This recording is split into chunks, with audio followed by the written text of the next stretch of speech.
വലിയ തോതിലുള്ള ഒരു തിരിച്ചടി ബി ജെ പിക്ക് നൽകുക എന്നതും ലക്ഷ്യമിട്ട് തന്നെയാണ് കോൺഗ്രസിന്റെ നീക്കം. തെരഞ്ഞെടുപ്പ് കമ്മീഷന്റെ ഈ തെരഞ്ഞെടുപ്പ് വിധി തന്നെ റദ്ദാക്കാൻ വേണ്ടിയുള്ള കോൺഗ്രസിന്റെ ചടുലമായ നീക്കമാണ്. ഹരിയാനയിൽ അട്ടിമറി നടന്നിരിക്കുന്നു. വൻ അട്ടിമറിയാണ് നടന്നിരിക്കുന്നത്. ബി ജെ പി നേതൃത്വത്തിന് വേണ്ടി കുഴലൂതുകയായിരുന്നു ഇവിടെ മുഖ്യ തെരഞ്ഞെടുപ്പ് കമ്മീഷൻ ചെയ്തിരിക്കുന്നത് എന്ന ആരോപണം കോൺഗ്രസ് ശക്തമായി ഉന്നയിച്ചിരിക്കുന്നു. ഹരിയാനയിൽ വമ്പൻ തിരിമറി നടന്നിരിക്കുന്നു എന്ന് രാജ്യസഭാ അംഗവും കോൺഗ്രസിന്റെ മുതിർന്ന നേതാവുമായ ജയറാം രമേശ് ഇപ്പോൾ പ്രഖ്യാപിച്ചു കഴിഞ്ഞിരിക്കുകയാണ്. ഹരിയാനയിൽ കൃത്യമായും കോൺഗ്രസിന് അനുകൂല സാഹചര്യമായിരുന്നു. കോൺഗ്രസിന് തരംഗമുണ്ടാകേണ്ട ഭൂമിയിൽ വലിയ രീതിയിലുള്ള അട്ടിമറി, വലിയ ചതി നടന്നിരിക്കുന്നു എന്നത് വ്യക്തമായി കഴിഞ്ഞിരിക്കുന്ന സാഹചര്യമാണ് ഇപ്പോൾ ഉടലെടുത്തിരിക്കുന്നത്. 90 അസംബ്ലി സീറ്റിൽ എക്സിറ്റ് പോളുകളെ എല്ലാം മറികടന്നുകൊണ്ടുള്ള ഈ റിസൾട്ട് ഹരിയാനയിലെ വെബ്സൈറ്റിൽ തെരഞ്ഞെടുപ്പ് കമ്മീഷൻ കൊടുത്തിരിക്കുന്ന വാർത്ത അത് വലിയ രീതിയിൽ ക്രമക്കേട് ഉണ്ടാക്കുന്ന സംഭവ വികാസം തന്നെയെന്ന കോൺഗ്രസ് നേതൃത്വത്തിന്റെ ആരോപണം അത് കോടതിയിലേക്ക് പോകുന്നു. സുപ്രീം കോടതിയിലേക്ക് കേസ് പോയാൽ തീർച്ചയായും വലിയ തോതിലുള്ള തിരിച്ചടി ഹരിയാനയിൽ ബി ജെ പിക്ക് ഉണ്ടാകും.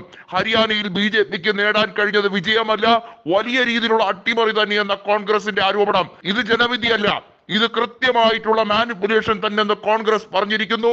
കോൺഗ്രസ് പരാജയം സമ്മതിച്ചിട്ടില്ല. കോൺഗ്രസിന് അത് സമ്മതിക്കേണ്ട കാര്യമില്ല.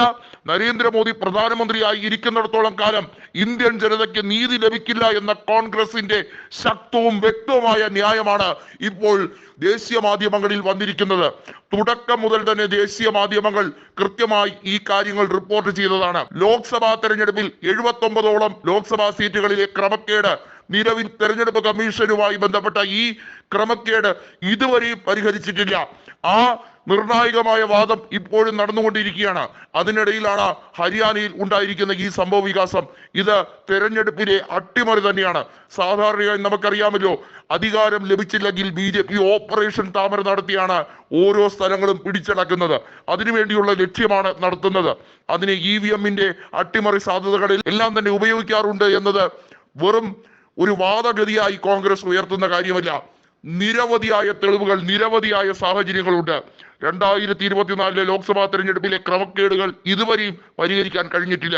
മുഖ്യ തെരഞ്ഞെടുപ്പ് കമ്മീഷൻ രാജീവ് കുമാറിനെതിരെ കോൺഗ്രസിന്റെ ചടുലമായ നീക്കം നിയമപരമായി തന്നെ ഇതിനെ നേരിടും. ഈ രാജ്യത്ത് നീതി ലഭിക്കേണ്ടത് അനിവാര്യമായി മാറിക്കഴിഞ്ഞിരിക്കുന്നു. പ്രതിപക്ഷ നേതാവ് രാഹുൽ ഗാന്ധി ഇന്ന് വൈകുന്നേരം മാധ്യമങ്ങളെ കാണും. തീർച്ചയായും കോൺഗ്രസ് ഈ വിധിയുമായി ബന്ധപ്പെട്ട കാര്യത്തിൽ കോടതിയെ സമീപിക്കാൻ തന്നെയാണ് നീക്കം.